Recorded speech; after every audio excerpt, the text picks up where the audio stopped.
এবার আপনাদের সামনে মূল্যবান বক্তব্য নিয়ে আসছে বাংলাদেশ আওয়ামী লীগের কেন্দ্রীয় সাধারণ সম্পাদক ওবায়দুল কাদের।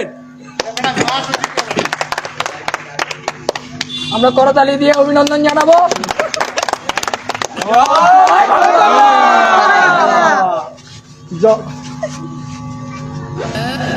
ধন্যবাদ। আমরা ক্ষমতায় আছি, ক্ষমতায় থাকবো। দেশের বিএনপি